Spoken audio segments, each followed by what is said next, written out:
Hey guys, good morning. This is Lian Eng from My Lung Table, where I share with you fun ideas in the kitchen to connect with your children.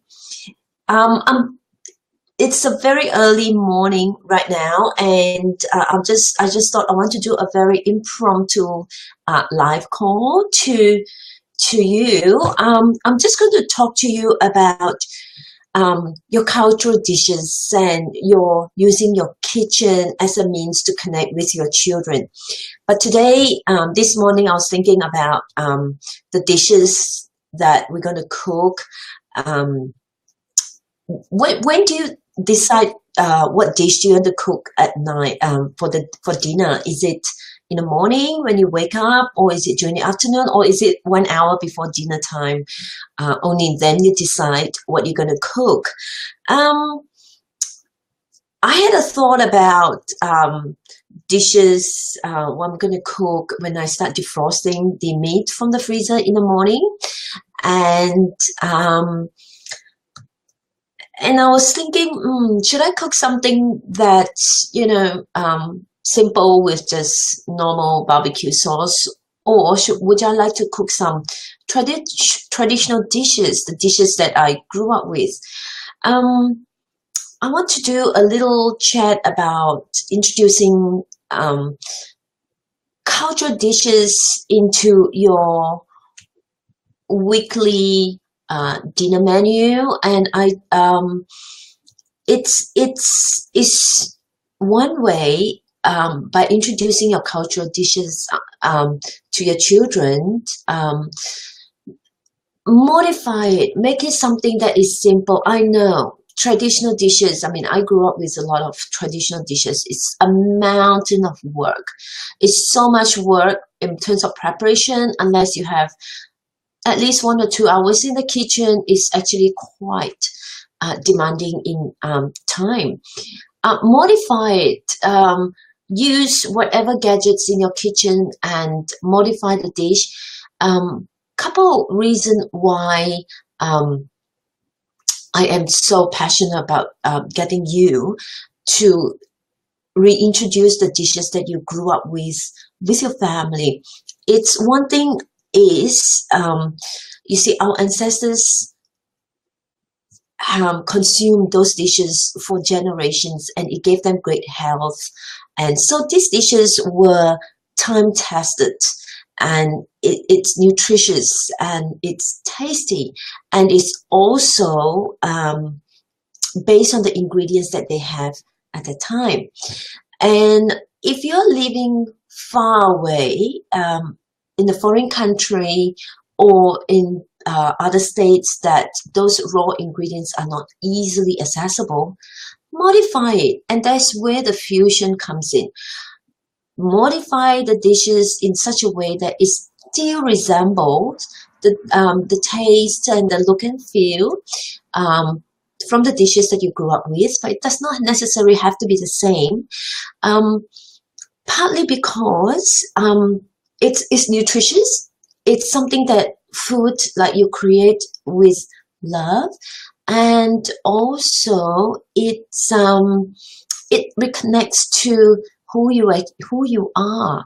It from this is something your value, your it's you, it's your cultural dish, is the dish that you grew up with.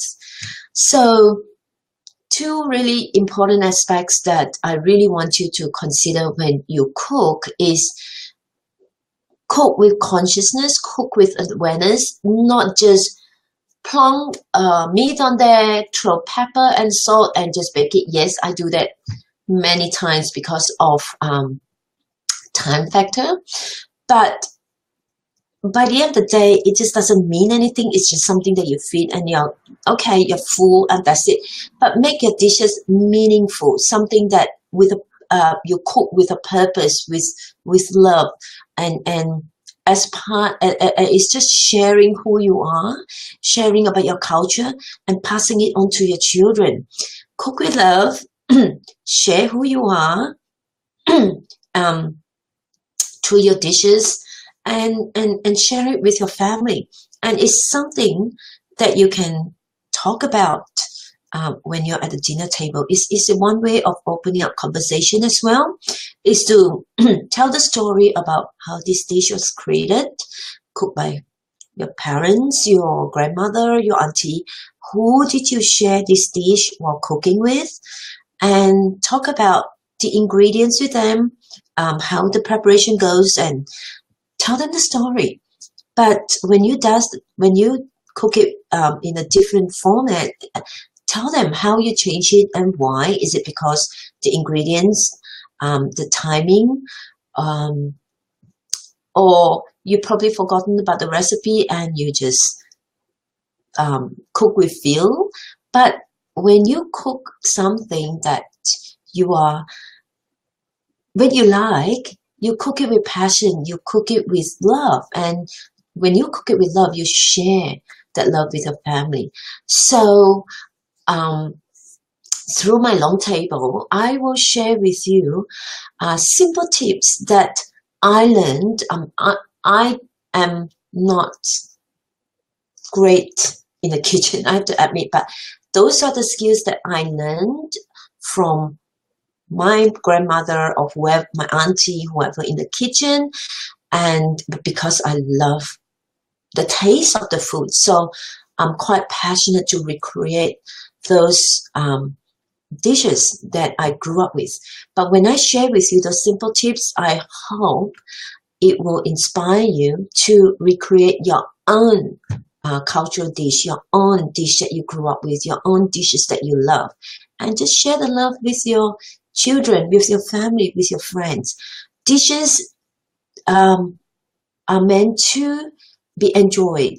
Food is meant to be enjoyed. It's just not something that you just cook and just for the sake of feeding the family. Yes, you do that because of our time factor, but during the day, during the week, during the months, put some consciousness in the dishes that you cook.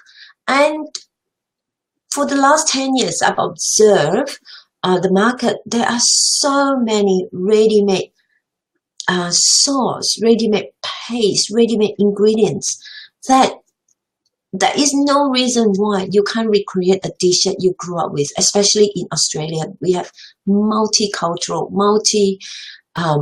sources of where you can get the ingredients that you need. And I will be doing couple live audio session, and just to share with you how I found those ingredients and what ready-made paste that I use. And I hope that will inspire you to recreate the dishes that you grew up with and share it with your family. Have a good day, and I look forward to reconnect with all of you through my new site, my long table. It's been on and off for the last few weeks, but it's going on from now. So I'll be sharing with you ideas in the kitchen, grocery shopping, and how you build relationships through the kitchen, through inviting your children to the kitchen and grocery shopping. Have a good day, and I'll talk to you soon.